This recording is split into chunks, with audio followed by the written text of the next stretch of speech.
아멘. 할렐루야. 표적으로 하나님을 알 수가 없다고 그랬습니다. 왜냐하면 표적은 십자가인데 이 표적을 구하는 사람들이 십자가를 어떻게 생각해요? 거리끼는 것으로 생각하기 때문에 표적으로 하나님을 알 수 없다라는 거예요. 표적 자체로는 하나님을 알 수가 있는데 표적을 구하는 그 사람들이 십자가가 하나님의 표적인데 이 표적을 보고 거리끼는 것으로 생각하기 때문에 하나님을 믿지 못한다는 거예요. 지혜로도 하나님을 알 수가 없습니다. 왜냐하면 헬라인들에게 십자가는 뭐예요? 미련하게 보이는 거죠. 십자가가 하나님의 지혜인데 그것을 미련하게 생각하기 때문에 그 지혜를 가지고는 하나님을 알 수 있다 없다? 하나님을 알 수 없다라는 거예요. 왜 이런 현상이 일어난다고요? 하나님이 세상의 지혜를 어떻게 하셨어요? 폐하셨다, 해수하셨기 때문이라는 거예요. 하나님의 지혜와 표적이 어디에서 나타났습니까? 오직 십자가. 십자가에서 하나님의 표적과 지혜가 나타난 거예요. 이 십자가가 바로 예수 그리스도를 의미하는 것입니다. 예수 그리스도에서 하나님의 지혜가 온전히 나타났고 예수 그리스도를 통해서 하나님의 표적이 온전히 나타났습니다. 그래서 하나님으로부터 부르심을 받은 사람들의 눈에는 십자가가 어떻게 보여요? 하나님의 지혜와 능력으로 보이는 줄로 믿으시기를 축복합니다. 십자가가 능력으로 느껴지면 내가 부르심을 받았구나 하는 것을 알 수 있는 거지요. 자, 하나님을 믿을 수 있는 유일한 증거는 뭐뿐이다? 십자가뿐이다. 그리스도뿐이다라는 거예요. 이것이 하나님께서 우리에게 믿음을 주기 위해서 세우신 영적인 법칙이에요. 하나님이 살아계심이 십자가에서 가장 명료하게 나타나는 줄로 믿습니다. 그래서 십자가를 믿지 못하면 우리의 지혜로 어떤 표적을 보여줘도 하나님을 믿을 수 없다라는 거예요. 오직 예수님을 통해서만 우리는 누구를 알 수 있어요? 하나님을 알 수 있고 믿을 수 있다라는 거예요. 바울이 이것을 1장에서 목이 터져라 외친 거예요. 오직 십자가를 통해서만 하나님의 지혜와 능력이 나타나고 표적이 나타난다. 그래서 십자가를 통해서만 하나님을 알 수 있다. 사람의 지혜로 안 된다. 이렇게 정말 1장에서 열심히 우리에게 가르쳐 준 줄로 믿습니다. 자, 그렇다고 한다면 실제 바울은 자신의 사역에서 십자가만을 전했는가? 그 십자가만을 선포했는가 하는 거예요. 실제 바울의 사역에서. 자, 오늘 2장이 이것을 우리에게 설명해 주는데요. 1절 한번 보십시다. 1절을 보시면 말과 지혜의 아름다운 것. 이 아름답다고 하는 것은 아주 탁월한 것. 그것으로 하지 아니하였다라고 선언을 하고 있어요. 왜 그랬느냐? 2절, 우리 2절 같이 읽겠습니다. 내가 너희 중에서 예수 그리스도와 그가 십자가에 못 박힌 것 외에는 아무것도 알지 아니하기로 뭐 했다? 작정하였기 때문이다. 바울은 이 고린도에 와서 정말 굳은 결심을 했어요. 나 이제 다른 거 말하지 않을래. 뭐만 말할래요? 예수 그리스도와 십자가만 전할래. 이렇게 마음에 작정을 했다라는 거예요. 결심했다라는 뜻입니다. 자, 우리가 전도할 때 상식적으로 좋은 얘기 해줘야 그 사람이 예수 믿을 가능성이 있잖아요. 내 말에 설득을 당할 수 있잖아요. 예수 믿고 잘 되고 복되고 뭐 이런 얘기 막 해야 예수 믿을 가능성이 많잖아요. 그죠? 근데 듣기에 좀 거리끼는 거, 불편한 얘기 이런 거 하면, 그런 얘기 하면 누가 내 말에 호응을 하겠어요. 하지만 바울은 정말 굳게 결심했다는 거예요. 사람들이 미련하게 생각하는 거, 사람들이 거리끼게 생각하는 거, 그 십자가만 나는 전하기로 결심했다. 완전 결심을 했다라는 거예요. 자, 이렇게 목회를 한다면 바울의 목회가 잘 될 것 같아요. 사람들이 싫어하고 거리끼는 거, 그런 거 전하면 누가 좋아하겠냐. 사람들 듣기에 달콤한 말들, 이런 말들을 할 때 목회가 되는 거지. 듣기 싫은 말들 하면 누가 좋아하겠어요. 그런데 바울은 정말 유대인들이 거리끼는 것으로 생각하는 그 십자가, 헬라인들이 정말 어리석고 미련하게 생각하는 그 십자가, 예수 그리스도의 십자가에 못 박힌 이 사실, 이것만 전하기로 결심을 했습니다. 바울이 왜 이런 결심을 고린도에 와서 했느냐? 원래부터 바울이 그렇게 한 것 같지는 않아요. 이런 마음을 가진 것 같지는 않습니다. 바울은 고린도 교회에 와서 이런 결심을 하게 된 원인이 있어요. 그게 어떤 원인이냐면 이 고린도에 도착하기 바로 직전에, 고린도에 도착하기 직전에 아덴이라는 곳에서 전도를 합니다. 그게 이제 사도행전 17장에 나와요. 한번 여러분 사도행전 17장으로 넘어가서 보시기를 바랍니다. 사도행전 17장 16절에 가서 보면 아덴에 딱 도착을 해서 바울이 전도하려고 아덴에 도착을 했더니, 이 아덴은 아테네를 말해요. 이 아테네에 와서 전도를 하려고 그 도시를 방문했더니 그 도시에 우상이 가득한 거예요. 도시 자체가 그냥 우상의 도시예요. 저의 고향이 지리산 꼴짝이잖아요. 근데 유교 이전에 암자가 1009개가 있었다고 그래요. 1009개가. 그래서 성녀들이 화개장터 와서 신발을 벗어놓고 암자를 한 바퀴 도는데 3년이 걸렸대요. 1009 암자를 도는데 3년 걸렸대요. 그렇게 우상의 도시 있는데 그게 다 언제 없어졌냐면 임진왜란, 6.25 이런 게 일어나면서 다 불타고 없어졌어요. 그래서 이 전쟁도 그냥 있는 게 아니에요. 하나님 때가 되면 필요할 때에 하나님께서 하시는 일이라고 저는 생각을 합니다. 근데 이 아덴에 가니까 우상이 그냥 온 도시에 가득한 거예요. 그래서 그걸 보고 바울이 격분합니다. 아니 어떻게 세상에 이렇게 우상이 많을 수가 있느냐. 그래서 17절에 보시면 장터로 가요. 사람 만나려면 어디로 가야 돼요? 장터로 가야 돼요. 지금이나 뭐 그때나 다 똑같아요. 장터에 가서 만나는 사람들을 붙들고 정말 자신의 지혜를 다 동원해서 설득합니다. 설득해요.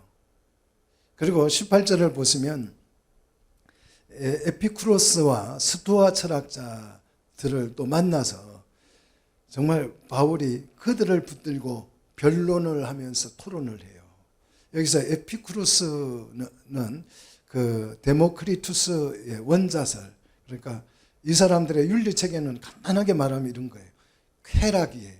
지금 이제 이 현대 철학이 뭐 동성연애 뭐 이런 거 뭐 하고 싶은 대로 하고 살자는 게 현대 철학이잖아요. 그게 요즘 나온 사상이 아니고 이미 이 에피쿠로스 합학 때부터 쾌락을 추구했습니다. 이 사람들은 쾌락이 최고의 인간의 목적이다. 그래서 내가 좋은 대로 내가 하고 싶은 대로 하고 살자. 이런 사상을 가진 사람들이고요. 여기에서 스토아 사람들은, 스토아 철학은 세상 모든 것이 다 운명되어졌다는 거예요. 결정되어졌기 때문에 우리가 애쓰고 노력하고 뭐 어찌 해봐도 우리는 결국 운명대로 간다는 거예요. 그러므로 어떻게 하라는 거예요? 정해진 것이니까 반항하지 말고 거기에 순응하는 것이 그 평화와 자유를 누리는 길이라고 주장을 했던 철학자들입니다. 이런 사람들에게 바울이 그 사람들을 붙들고 야, 그런다고 되느냐? 그렇지 않다. 운명되어진 것 아니다. 쾌락이 우리 인생의 목적이 아니다. 예수 그리스도를 믿음으로 말미암아서 죄 사함을 받고 죄에서 풀려나야 용서가, 평화가 우리에게 주어지는 것이고 샬롬이 주어지는 것이다. 이렇게 아주 철학적으로 그 사람들을 그 변론을 해서 말로 이겼어요. 바울이 우리가 알기로는 말을 잘 못한다 그러잖아요. 거래는 능하고 바울의 고백이 그렇잖아요. 그런데 사실 바울이 말을 잘 못하는 사람이 아니고 그 에피쿠로스 철학자들, 스토아 철학자들과 붙어가지고 전혀 밀리지 않았어요. 그래서 얼마나 논리 정연하게 설득을 했는지 그들이 두 손 두 발 다 들었어요. 그 아덴 사람들, 그 대단한 그 철학자들이 다 두 손 다 들고 입이 다 그냥 벙어리가 되어버렸어요. 이렇게 해서 바울이 이 아덴에서 얻은 별명이 뭐냐? 18절에 어떤 별명을 얻었어요? 말쟁이라는 별명을.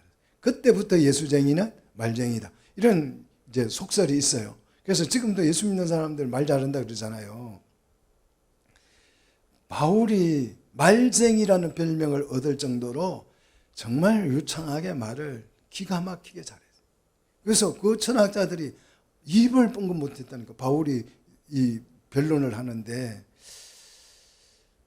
근데 이 아덴 사람들, 아테네 사람들은 바울이 처음에 그 도시에 왔을 때는 굉장히 우호적이었습니다. 만약에 바울이 철학적으로 접근하지 아니하고 정말 십자가의 복음만을 순전하게 선포, 변론이 아니라 선포를 했더라면 아마 어쩌면 이 아덴 사람들이 더 많이 예수를 믿게 되지 않았을까 그런 생각을 해봅니다. 왜냐하면 19절 21절을 한번 보십시오. 사도행전이에요. 사도행전 17장 19절 21절을 보면 이 아덴 사람들의 성향이 소개되는데, 아덴 사람들은 끊임없이 새로운 것을 추구하는 사람이에요. 새로운 사상, 새로운 문물, 이런 것을 끊임없이 추구하는 그런 성격을 가지고 있어요. 그리고 그 사람들은 이 새로운 것이 걸 알기 위해서 하루 종일 모든 시간을 그 일에 투자를 했다. 오늘 성경에 보니까 시간을 그 새로운 것을 이해하고 알고 배우는 일에 그 시간을 달리 쓰지 않았다. 그것만 했다. 이렇게 아덴 사람들을 소개하고 있어요. 그래서 이 아덴 사람들은 세상에 뭐가 새로운 게 나왔다 그러면 다 받아들여요. 새로운 게 나왔다 하면. 그래서 뭐 종교면 종교, 철학이면 철학 다 가지고 들어왔어요. 그래서 그 도시에 그냥 철학의 중심지가 됐고 우상의 중심 집합소가 된 거예요. 이 아덴이라고 하는 도시에 바울이 갔을 때 우상이 얼마나 많았냐 그러면, 자 17장 22절, 사도행전 17장 22절 보시면 어떤 우상도 있냐 그러면, 하도 이 우상을 만들고 뭐 온갖 세상의 우상을 다 만들다가 이제 더 이상 생각나는 게 없어요. 그래서 단을 만들었는데 어떤 단을 만들었냐 그러면 알지 못하는 신에게, 내가 알지 못하는 그 신도 있지 않겠느냐. 지금까지 우리가 아무리 열심히 새로운 그 우상들을 받아들여서 뭐 신전을 만들고 다 했지만 우리가 아는 이 신들 말고 우리가 알 수 없는 신도 있지 않겠느냐, 이런 생각을 해서 그 알지 못하는 신에게라고 하는 그런 우상 제단도 만들었다고 해요. 그래서 바울이 그것을 보고 야, 이 사람들은 정말 굉장히 종교심이 많은 사람들이구나 이렇게 생각을 하고, 그들이 좋아하는 그 철학적인 방식, 철학적인 지혜를 다 동원해서 복음을 전하면 그들이 아마 아멘 할 거야, 그들을 논리적으로 굴복시킬 수 있을 거야, 설득할 수 있을 거야, 바울이 그렇게 생각을 하고 24절에 가서 보면, 이제 24절 이하에 쭉 보시면 자신의 지혜를 다 동원해서 아덴 사람들에게 복음을 전해요. 이 천지와 우주를 만드신 창조주 하나님에서부터 시작해서 너희들이 만들어 놓은 이 전부 다 우상들은 사람들이 만든 것이다.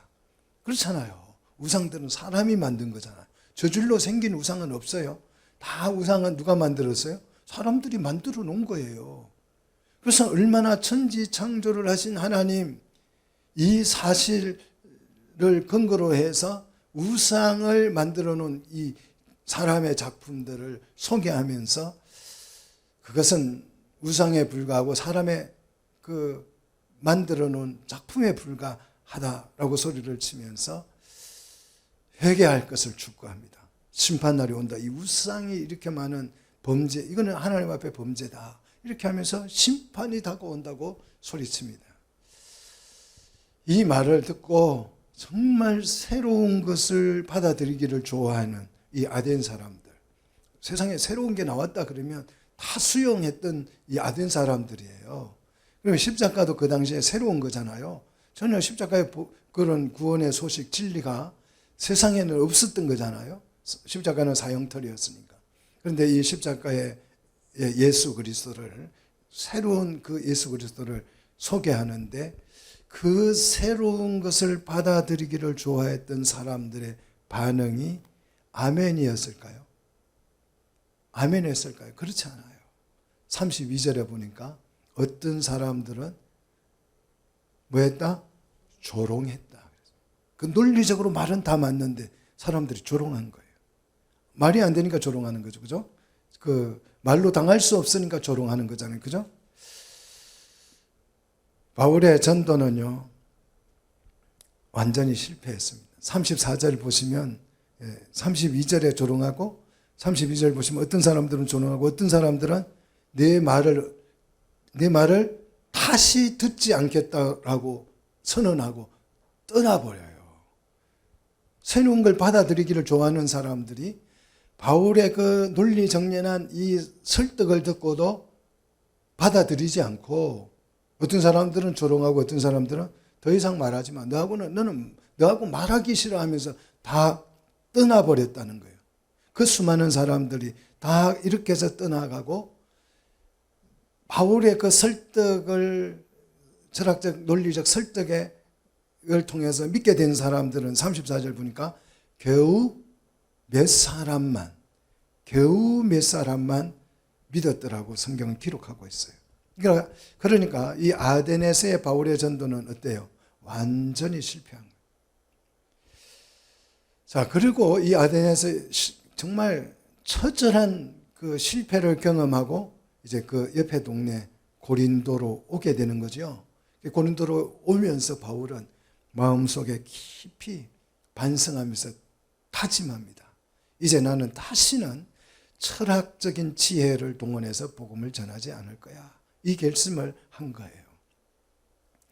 자, 결심을 했다고 해서 또 다 되는 건 아니잖아요. 마음에 의지적으로 결심을 했지만 내적으로는 어때요? 불안하고 그렇잖아요. 심리 상태는 결심하고 다를 수 있잖아요. 그죠? 그래서 3절을 보니까 고린도에 도착했을 때 그 자신의 내적 마음을 소개하는데 어떠했다라고 표현합니까? 약하여 두려워하고 심히 뭐했다? 떨었다 그랬어요. 정말 복음 십자가만 전하기로 예수 그리스도만 전하기로 결심을 했지만 실제 내적 속에서는 엄청난 부담이 있었다라는 거죠. 왜냐하면 이 고린도라고 하는 도시도요, 만만치 않은 도시예요.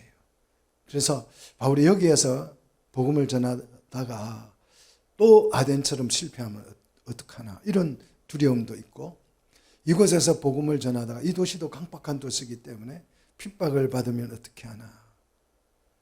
그래서 좋은 얘기하고 참 아름다운 모습으로 다가가서 살살 구슬려서 전도하는 것이 효과적일 것 같은데 그 사람들이 싫어하고 꺼리끼는 이 십자가를 전한다라고 하는 거, 이게 굉장히 부담이 됐다라는 뜻이죠. 하지만 자신의 결심대로 고린도에 와서는 뭐만 전했다? 십자가만 전했다. 예수 그리스도만 전했다는 거예요. 자, 그 내용이 4절로 5절에 기록되어져 있죠. 자, 4절로 5절 한번 봅시다. 자, 같이 읽겠습니다. 내 말과 내 전도함이 설득력 있는 지혜의 말로 하지 아니하고 다만 성령의 나타나심과 능력으로 하여 너희 믿음이 사람의 지혜에 있지 아니하고 다만 하나님의 능력에 있게 하려 하였노라 그랬어요. 내 말과, 요 내 말은 말씀이라는 뜻이죠. 말씀과 내 전도함이, 전도는 선포라는 뜻이라고 그랬어요. 선포함이, 말씀과 선포함이 설득력 있는 지혜의 말로 하지 않았다. 설득력 있는 지혜의 말로 하지 않냐고 뭐로 했다? 성령의 나타나심. 여기서 나타나심은 증거, 성령의 증거라는 뜻. 성령이 나타났다고 그러니까 성령이 홍길동처럼 짠하게 나타나가지고 그런 게 아니고 여기서 나타남이라고 하는 것은 드러났다는 뜻이. 번역이 좀 우리나라 번역이 굉장히 어려워요. 이런 걸 보면 드러났다, 성령이 드러났다, 아니면 성령의 증거가 나타났다. 증거가 성령께서 증거하신 것을 말하죠. 성령의 증거와 능력으로 하여서 우리의 믿음이 사람의 지혜로 말미암아서 생겨난 것이 아니고 하나님의 능력에 의해서 우리의 믿음이 생겼다. 이것을 증거한다라고 지금 말하고 있죠. 자, 믿음의 발생은 성령의 증거와 하나님의 능력으로 말미암아서 주어지는 것이에요. 내가 믿고 싶다고 믿는 게 아니에요. 내가 믿고 싶어서 믿은 사람은 세상에 한 명도 없습니다. 그냥 나는 교회가 좋아, 분위기상 좋아, 내 취미상 좋아. 그래서 교회에 올 수는 있어요. 그런데 하나님을 믿는 것은 그래서 믿는 게 아니에요. 교회 온다고 믿는 것은 아니에요. 여기 예배 드린다고, 예배 드리면 마음이 편안해지고, 그거는 다 종교심이잖아요. 절간에, 그런 사람은 절간에 가도 마음이 편안해질 수 있어요. 어디 가도, 이단에 가도 그거는 마음의 평안을 누릴 수 있습니다. 그거는 하나님을 믿는 게 아니에요. 진짜 믿음은 내가 믿는 것이 아니고 성령의 증거와 하나님의 능력에 의해서, 사람이 믿는 거 이게요, 사람의 힘으로 되는 게 아니에요. 자녀들 또 부모들 또 가족들 전도하려고 한번 해보세요. 내 능력으로 됩니까? 안 되는 거예요. 뭐가 역사해야 돼요? 성령의 증거와 하나님의 능력이 동원돼야 된다고. 이 죄인 하나가 회개하는 게 하나님의 능력을 동원시켜야 할 만큼 인간은 말로 다 할 수 없이 강팍합니다. 정말 고집세요. 절대 자기 마음문 안 열면요, 안 받아들여요. 어떤 말을 해도 안 받아들여요. 착한 사람 세상에 없다는 게 제 지론입니다. 세상에 착한 사람 없다. 정말 강팍하고 악해요. 그래서 어떤 말을 해도 그 마음의 문을 열지 않고 삶을 바꾸지 않습니다. 그런데 그 속에 누가 역사하면 성령이 역사하고 하나님의 능력이 강하게 나타나면, 그것도 시시하게 나타나면 끄떡도 안 해요. 아주 하나님의 능력이 어떻게 해요?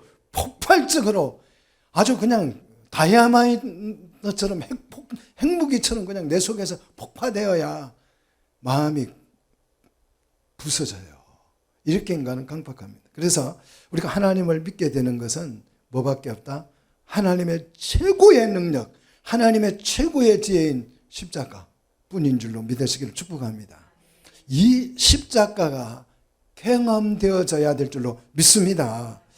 믿음을 발생시키는 것은 사람의 지혜가 절대 아니라는 것. 인간의 지혜란 하나님을 아는 일에서 무용지물한, 정말 쓸모가 없어요.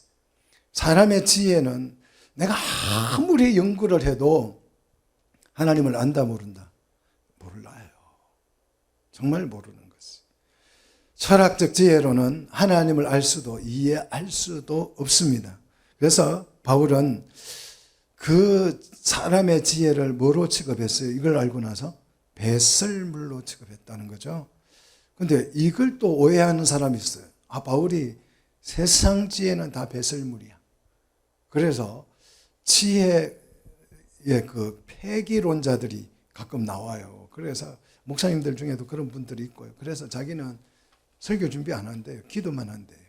기도만 하면 하나님 다 보여주신다.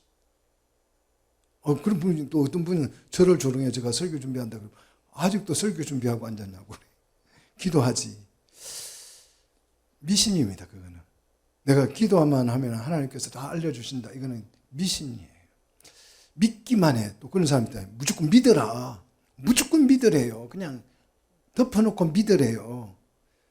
그걸 부적이라고 합니다. 부적은 그냥 덮어놓고 붙여놓잖아요. 딱 붙여놓으면 모든 게 만사형통이잖아요. 그렇지 않아요? 뭐 어디 이렇게 남편이 바람 피우면 베개에다가 딱 부적 붙여놓으면 다 해결되잖아요. 사업이 안 되면 그냥 사업장에 갖다 딱 붙여놓으면 다 해결되잖아요. 그게 부적이지. 그게 신앙이 아니잖아요. 우리는 무조건 십자가만, 성령의 역사만 믿어. 지혜 같은 거는 필요 없어. 이렇게 말하는 걸 우리는 무당이라고 합니다. 무당은 그래요. 무당은 그냥 오르냐 그러냐 이거 따지지 않고 뭐 그게 앞이냐 뒤냐 이것도 따지지 않아요. 무당한테 찾아가보면 남편이 바람을 피워요. 그러면 본부인이 무당한테 가서 물어보면 부적 써줘요. 그 다음에 그 바람 피우는 불륜녀가 또 무당 찾아가면 그 그 사람도 또 부적절해. 예. 그거 뭐 옳고 그런 거 안 따져요. 그게 무당이 덮어놓고 믿는 거. 이게 무당이죠. 바울이 정말 지혜를 필요 없다고 말하는가? 그렇지 않아요. 6절 한번 보십시오. 그러나 그래. 그러나 내가 하나님을 지혜는 필요 없고 십자가 예수 그리스도만 전한다고 말을 하지만 그러나 그래서 그러나 내가 온전한 자들 중에는 뭘 말한다? 지혜를 말한다 그래요. 아니 갑자기 지혜 필요 없다 해놓고 여기 와서 그러나 하면서 온전한 자들에게는 뭘 말한다? 지혜를 말한다 그래요. 무용지물이라던 그 지혜를 다시 끄집어내요. 아니 지혜가 필요 없다면서요. 하나님 아는데 지혜가 아무 소용 없다면서요. 근데 왜 또 갑자기 지혜 타령이에요? 왜 그럴까요? 그게 무슨 말이에요? 자, 이 말하는 대상에 따라서 달라지는 거예요. 불신자에게 믿음을 일으킬 때는 세상의 지혜가 불필요하다는 거죠. 그죠? 오직 그들에게는 성령의 증거와 하나님의 능력을 의지해서 뭐만 전하겠다? 십자가만 전하겠다. 예수만 전하겠다는 게 바울의 결심이었죠. 그러나 이제 온전한 자들, 이 온전한 자들은 어떤 사람들입니까? 그렇게 해서 십자가 앞에 나와서 예수 그리스도를 인격적으로 받아들인 사람들. 이 사람들을 우리는 바울은 온전한 사람이라고 표현했어요. 믿음을 가진 사람들이죠. 온전히 예수 그리스도를 받아들인 사람들에게는 지혜로 말씀을 전한다라는 거예요. 대상이 다른 거예요. 대상이. 성도들은 그냥 덮어놓고 예수만 믿어. 이거는 미신이라니까요. 그거는 미신이에요. 뭐로요?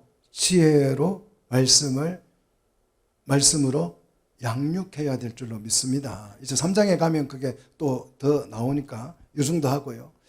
자, 성도들을 양육할 때는 이 지혜가 필요한데 이 지혜가 그러면 어떤 지혜냐? 6절에 이 세상의 지혜가 아니라는 거예요. 이 세상에서 없어질 통치자들의 지혜도 아니라는 것이에요. 그리고 7절에 보니까 이 지혜는 하나님의 지혜다라고 표현했어요. 자, 우리 7절 같이 읽겠습니다. 오직 은밀한 가운데 있는 하나님의 지혜를 말하는 것으로서 곧 감추어져 있던 것인데 하나님이 우리의 무엇을 위하여서요? 영광을 위하여 만세전에 뭐 하신 것이다? 미리 예정하신 것이다. 미리 정한 것이다. 이렇게 표현해요. 이 지혜를. 이 지혜는 사람의 지혜가 아니고 무슨 지혜다? 하나님의 지혜라는 거죠. 자, 이 하나님의 지혜는 우리의 영광을 위해서 하나님이 뭐 했다? 감추어 두셨던 것이다. 감추어 두셨던 것. 언제요? 만세전에 미리 감추어 놓았던 것이다. 그러므로 8절에 세상의 통치자들 중에서는 이 지혜를 얻은 사람이 있다 없다? 아무도 없다. 만약에 세상의 통치자들 중에서 이 지혜를 얻은 사람이 한 사람이라도 있었다면 영광의 주를 십자가에 못 박지 않았을 것이라는 거예요. 그 영광의 주님을 알았기 때문에 이 지혜로 영광의 주님을 아는데 어떻게 그분을 하나님이신 그분을 감히 인간이 어떻게 십자가에 못 박아요. 그래서 이 통치자들도 이 지혜가 없었기 때문에 예수 그리스도를 십자가에 영광의 주인 줄 모르고 못 박았다라는 거예요. 그런데 그 못 박은 일이 누구를 위한 것이다? 우리의 영광을 위한 것이다. 이 영광은 구원을 말해요. 우리의 구원을 위해서. 자, 하나님의 계획은 예수 그리스도의 십자가의 죽으심을 통해서 우리를 죄와 사망에서 구원해내는 것이에요. 이게 하나님의 계획이에요. 그런데 누군가는 십자가의 못을 박아야 돼요. 하나님이 박을 수는 없잖아요. 그죠? 그런데 하나님의 지혜를 감추었기 때문에 세상에서 깜팍한 통치자들이 예수 그리스도를 어떻게 했어요? 영광의 주로 알지 못하고 뭐 했습니까? 십자가에 못 박았어요. 처형해버렸어요. 그런데 예수님이 처형당하여서 흘린 그 피가 우리를 어떻게 했어요? 죄와 사망에서 구원해 버립니다.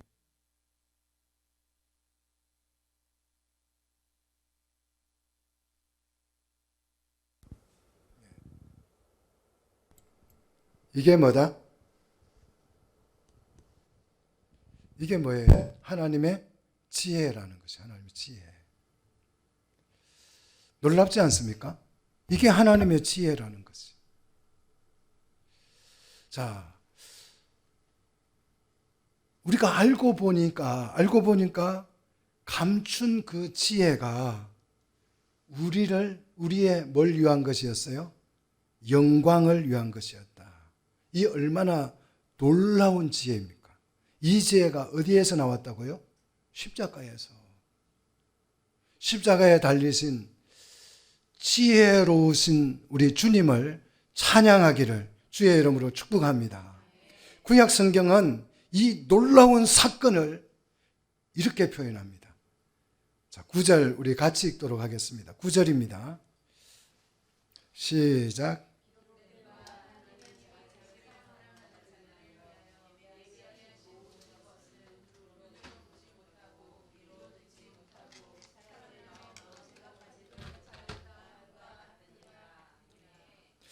아멘입니까? 기록된 바. 이사야 6장 9절 말씀이에요. 자, 이사야 6장 9절도 한번 우리 찾아서 같이 읽도록 하겠습니다. 이사야 6장 9절.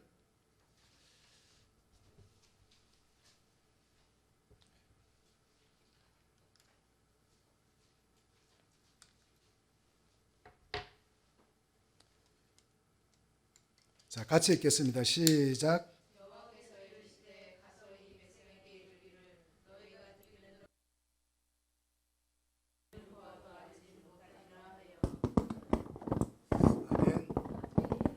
아멘. 하나님이 자기를 사랑하는 자들을 위하여서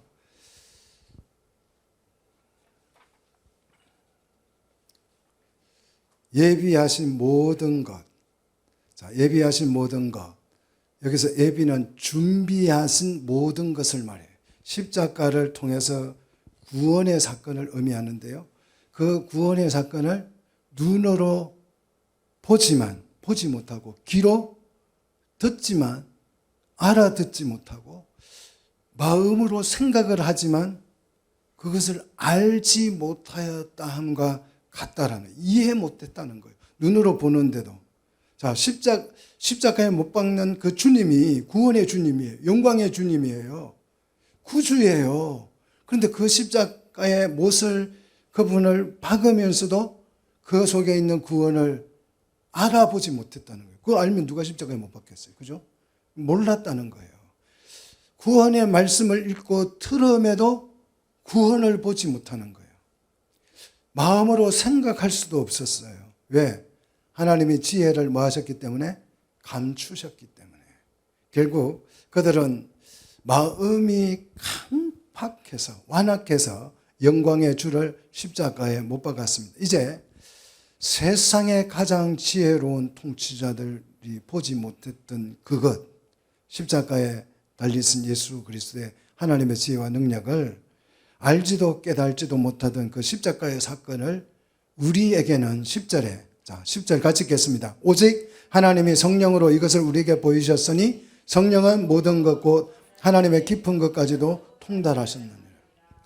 성령으로 세상의 어떤 지혜로도, 통치자들의 지혜로도 알 수 없었던 그것을 어떻게 했다고요? 성령으로 우리에게 보여주셨다. 할렐루야. 그래서 우리가 예수 믿게 된 것이에요. 그래서 내가 믿은 게 아니고 성령으로 보여주시니까 안 믿을래야 안 믿을 수가 없는. 할렐루야. 이것이 뭐다? 성령의 증거다. 성령이 증거하신 거지요. 자, 성령이 아니면 우리는 하나님을 알 수가 없습니다. 성령께서 십자가를 통해서 하나님의 구원의 지혜를 보여주신 줄로 믿으시기를 축복합니다. 오직 성령만이 이 일을 하실 수 있다라는 거예요. 이게요, 어려운 게 아니에요. 이 성령만이 하나님의 그 속에 있는 깊은 것을 깨달아서 우리에게 가르쳐 줄 수 있는데, 이거는 뭐 이게 우리도 그래요. 우리 마음도 11절 보면 사람도 사람 속에 있는 영만이 그 속마음을 알잖아요. 그래서 우리가 고백하잖아요. 10길 물속은 알아도 한 길 사람 속은 모른다는 거예요. 몰라요. 그런데 그 한 길밖에 안 되는 사람 속을 누가 알아요? 자기 속에 있는 영혼은 아는 거죠. 자기 속에 있는 영혼은. 하나님도 하나님 영 외에는 알 수 있는 사람이 세상에 없습니다. 그러니까 당연히 누가 하나님을 알려줘야 알 수 있어요? 성령이. 자, 그러므로 우리는 어떻게 하나님을 알게 되었습니까? 12절, 세상의 영이 아니라 하나님으로부터 영을 받아서 하나님을 알게 된 거예요. 하나님이 우리에게 성령을 부어주신 그러면 이유가 뭐냐? 이는 하고 설명하지요. 자, 이는 같이 읽겠습니다. 이는 우리로 하여금 하나님께서 우리에게 은혜로 주신 것을 알게 하려면, 은혜로 주신 게 뭐예요? 구원이잖아요.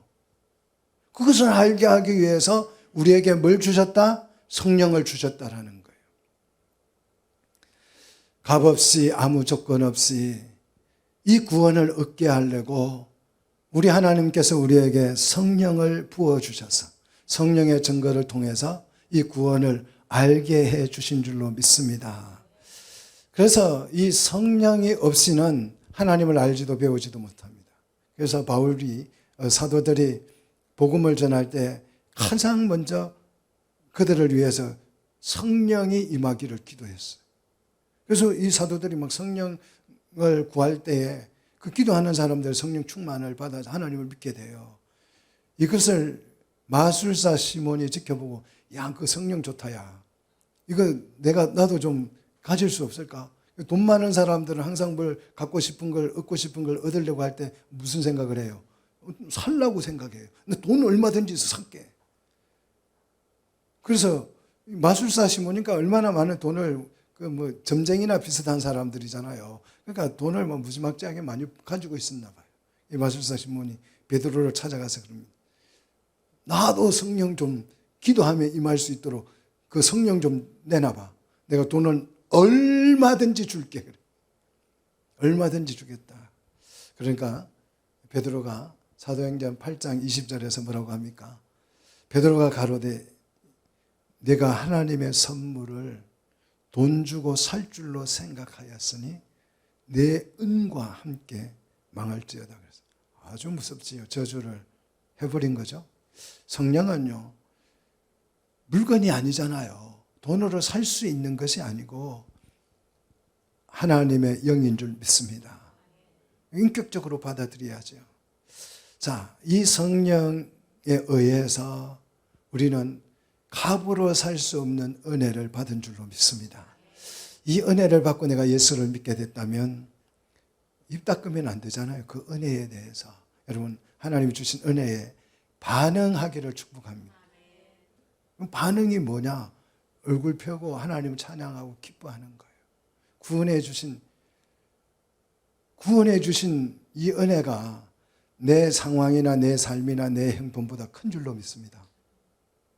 그러면 이 더 큰 걸 얻었으면 사소한 거에는 어떻게 좀 잊어버려야 되잖아요. 그런데 맨날 그냥 타령이야. 내 신세 타령이야. 나는 이래서 어떻고 저래. 내 신세 타령하는 그거보다 하나님이 은혜로 주신 것이 1억만 배도 더 큽니다. 그렇잖아요. 그런데 이 큰 은혜를 받았는데도 불구하고 맨날 내 인생이 어쩌고 저쩌고 내가 뭐 이러고 저러고 나는 왜 여기에서 이 집에서 태어나가지고 그냥 이 집 안에 내가 시집을 와가지고부터 시작해 온갖 얘기를 다 하고 이 큰 호수 같은 은혜에 대해서는 눈 감고 있다. 그게 무슨 신앙이에요? 그건 신앙이 아니잖아요. 여러분, 거기에서 빠져나와서 이 은혜의 바다에 풍덩 한번 잠겨 보시기를 축복합니다. 그러면 그것은 추억이 돼버릴 것이. 내 지금 인생이 힘들고 어려운 거 이거는 다 추억이 될 거예요. 진짜 그래요. 여러분, 과거를 되돌아보면 힘들고 어려운 것이 다 기억에 남죠. 좋았던 것은 하나도 생각이 안 나요. 안 남죠. 그죠? 안 좋았던 것만 우리 기억 속에 딱 박혀 있어요. 그렇죠? 부부싸움 해보면 다 대부분 알잖아요. 안 좋았던 얘기만 다 얘기하잖아요. 좋았던 얘기 안 하잖아요. 그죠? 그러면 좋았던 얘기하면 싸웁니까? 안 싸웁니까? 안 싸우겠죠. 그런데 내가 좋아지면요, 그 안 좋았던 것이 뭐가 된다? 추억이 돼요. 추억이. 사랑하는 성도 여러분, 은혜의 바다에 내가 잠겨버리면 이 값없이 주신 은혜가 한없이 넓은데 왜 그 은혜에 들어가지 않고 밖에서 가지고 그냥 주신 은혜 많아 이렇게 하고 뒤돌아서서 자기 인생 살펴보면서 나는 이래서 힘들고 저래서 힘들고 그냥 맨날 10년이 가도 20년이 가도 안 바뀌고 맨날 그래요. 신자다 불신자다? 사실 불신자예요. 여러분 오늘 한번 우퉁 벗고 은혜 바다에 한번 들어가시기를 축복합니다.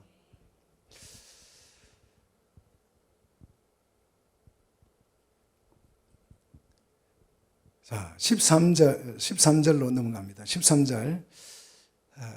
이제 바울은 담대하게 확신을 가지고 선포할 수 있게 됐습니다. 자, 3절에 약하고 두려워하고 심히 떨었던 이 바울은 이제 담대해집니다. 자, 사람의 지혜로, 그래서 사람의 지혜의 말로 가르치지 않고 오직 성령께서 가르치신 것으로만 말씀을 선포하겠다. 이것이 가장 영적인 일이다. 이렇게 말하면서 이렇게 13절을 이야기합니다. 끝부분에 영적인 일은 뭐로? 영적인 것으로 이해된다라는 것이에요. 해석된다, 이해된다라는 말입니다. 분별된다라는 거예요. 오직 성령으로만 하나님의 그 은혜로운 구원의 비밀이 이해될 줄로 믿습니다. 예수를 오래 믿었어도요, 영적이지 못한 사람은 세상의 그 지혜와 성령이 가르쳐 준 지혜를 구분 못해요. 구분 못합니다. 영적이지 못한 사람은 이게 세상 지혜로 하는 말인지 영적으로 하는 말인지를 구분이 안 돼요. 설교는요, 말을 잘하는 사람이 있고 진짜 설교를 잘하는 사람이 있어요. 어떤 사람은 잡지책을 가지고도 여러분을 감동시킬 수 있습니다. 에세이집 하나 읽고 와서 감동시킬 수 있어요. 말 잘하는 사람은 정말 그래요. 기가 막히게. 제 친구 목사님이 이제 어느 교회, 큰 교회 부목사로 이렇게 사역을 하고 있는데 아주 우리나라에서 유명한 부흥 강사를 이제 이렇게 초빙을 했대요. 그래서 이제 이 부목사님이 사회를 보게 됐대요. 그래서 사회를 보게 되면서 설교 제목하고 본문을 알아야 되잖아요. 그래서 부흥사를 찾아가서 목사님 오늘 저녁 예배 때 제목하고 본문을 좀 주세요. 그랬더니 그분이 네 마음대로 읽어라 그러대. 네 마음대로 읽어라. 아무데나 읽으래요. 자기 성경 아무데나 자기 마음대로 읽으래요. 그래서 이제 이분이 와서 그러더라고요. 그 목사님 대단하더라. 저한테 막 자랑을 하더라. 대단하더래. 왜 그래서? 아니 본문을 아무데나 읽어도 그 목사님은 아무 부담 없이 그 본문을 설교할 수 있는 성경의 탁월한 분이지 않냐. 내보고 그러더라고요. 그래서 제가 그랬죠. 그게 아니고 어떤 본문을 읽어도 자기 할 말 하고 싶다는 거 하고 가겠다 이 말이다. 내가 그랬죠. 이해되세요? 무슨 말인지? 예. 설교가 아니라 연설입니다. 연설, 웅변이지요. 그 웅변에다가 예수라는 단어, 하나님이라는 단어, 기도, 은혜 이런 단어를 용어들을 끼워 넣어서 설교라고 하는 것이에요. 그런데 이걸 영적이지 못한 사람은 구분을 못해요. 분별이 안 돼요. 그래서 설교 들으면 마음의 힐링은 됩니다. 좋은 얘기 엄청 많이 해줬거든요. 들으면 마음이 편안해져요. 그 음악만 들어도 우리의 마음이 편안해져요. 영화만 봐도 감동적이잖아요. 그래서 진하게 감동을 받고 은혜 받았다. 그건 은혜가 아닙니다. 여러분, 말씀과 웅변을 구분할 수 있어야 합니다. 도무지 육에 속한 사람은 영적인 것을 분별할 수 없어요. 왜요? 14절. 왜 그렇다고요? 육에 속한 사람은 하나님의 성령의 일을 받아요, 안 받아요? 받지 않습니다. 육에 속한 사람은 왜 성령을 받아들이지 않습니까? 자, 계속 보십시오. 이는 그것이 그에게 어리석게 보임이요. 또 그는 그것을 알 수도 없기 때문이라. 그러한 일은 뭐로만? 영적으로만 분별이 되기 때문이다. 그래서 여기서 분별된다는 말은 아나크리노라는 뜻인데 검토하다는 뜻이에요. 법적인 검토를 말해요. 법적으로 검토를 해서 판단이 내려지면 그거는 사실이 되잖아요. 그죠? 죄가 있다 없다. 법적으로 검토를 해서 법적으로 그게 확정이 된 게 사실이에요. 죄라고 하면 죄고 아니라고 하면 아닌 거예요. 천하가 우겨도 법적으로 판결을 해서 아니라 하면 안 되는 거예요. 그래서 여기서 분별됐다라고 하는 이 아나크리노라는 단어는 명확한 진리를 말해요.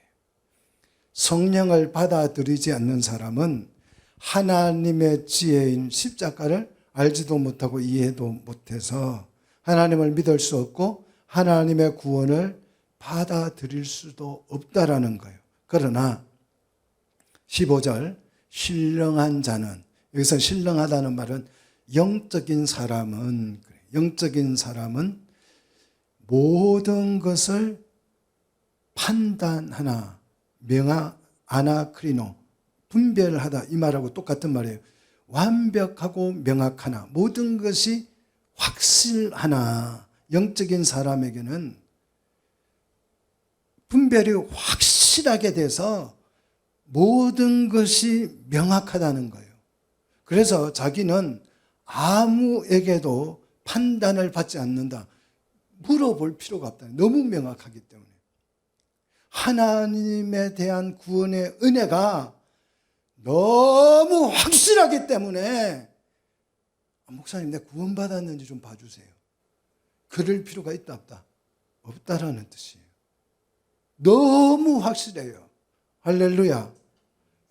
내가 구원을 받았는지 안 받았는지 헷갈리면 영적이지 않은 거예요. 영적인 이 일은 너무 하나님의 깊은 것이라도 통달하실 수 있는 성령에 의해서 증거된 것이기 때문에 너무 명확한 줄 믿으시기를 축복합니다. 그래서 다른 사람들에게 판단을 어떤 이게 맞는지 안 맞는지 물어볼 필요가 있다 없다? 없다라고 말을 하고 있어요.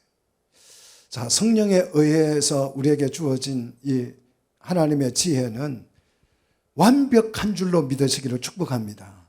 하나님의 말씀은 완벽한 진리로 우리에게 주어진 것이에요. 그게 너무 명확해 헷갈릴 수가 없어요. 하나님의 말씀은 1 더하기 1은 2라고 하는 이 진리보다도 더 확실하고 명확한 진리인 줄 믿어지기를 축복합니다. 안 믿어질 수가 없어요. 믿어지시기를 축복합니다. 그래서 바울은 이제 우리에게 마지막으로 묻습니다. 16절. 누가 주의 마음을 알아서 주를 가르칠 수 있느냐? 누가 주님의 마음을, 하나님의 마음을 알아서 하나님의 말씀은 이런 것이다 라고 그 하나님의 계획하신 만세전에 예정하신 그것을 누가 알아서 가르칠 수 있느냐? 그거는 불가능하다는 거지요. 그러나 우리가 그리스도에 뭘 가졌다? 마음을 가졌다는 거예요. 마음을. 하나님의 마음을 알 수는 없는데 알 수 없는 그 마음을 우리가 뭐 했다? 가져버렸다는 거예요. 누구에 의해서? 성령의 도우심으로 하나님의 그 마음속에 있는 깊은 의지와 의향과 하나님의 계획을 내가 가져버렸다. 알게 됐다. 그 뜻이지요. 그래서 세상의 통치자들도 알 수 없었던 것을 우리는 어떻게 해요? 너무너무 확실하고 명확하게 알게 됐다. 그래서 십자가를 보면 눈물이 쭉 흐르는 거예요. 왜? 크기에 하나님의 지혜와 하나님의 능력이, 구원의 영광이 크기에서 고스란히 드러난 것을 우리가 알기 때문입니다. 그래서 우리는 그 예수를 지금 믿고 그 주님을 막 찬양해요. 찬양하고 그분께 예배를 드리고, 또 우리가 모여서 좀 기분 나쁘지만, 마음에 안 드는 구석도 있지만 서로 뭐 하자는 거예요? 교회를 이루자. 그래서 내가 좀 불편한 점도 참아내고, 거슬리는 것도 눈 감아주고, 이렇게 해서 지금 교회를 이루고 있고, 그 교회를 이루어서 그리스도와 만나서 부부가 되어서 하나님의 백성을 출산해서 뭐 할 거예요? 하나님의 나라를 이루어 갈 것입니다. 이 일을 우리가 하고 있다면 은혜를 받을 만큼 받은 것이에요. 할렐루야. 이 이상 뭐 어떤 걸 해주면 여러분 좋겠어요? 저는 이것보다 더 좋은 은혜는 없다고 생각합니다. 이것만, 이게 우리 인생의 다예요. 할렐루야. 그래서 성령이 아니면 도무지 알 수 없었던 그것을, 세상의 통치자도 알지 못했던 그것을 우리는 뭐 하게 됐다? 알게 됐다. 이것이 뭐다? 하나님이 우리에게 주신 축복이다. 여러분, 이보다 더 큰 복이 있으면 말해 보십시오. 이것보다 더 큰 복이 세상에 어디 있겠어요? 그래서 우리는 십자가는 하나님의 능력과 지혜라는 것. 그래서 그 십자가를 우리는 붙들고 우리의 신앙을 고백합니다. 하나님의 능력, 하나님의 지혜인 이 십자가, 예수 그리스도를 우리는 품었고 그 그리스도를 전하는 사람들입니다. 할렐루야. 우리를 통해서 이 복음의 역사가 확실하게 일어나기를 주의 이름으로 축복합니다. 기도하겠습니다.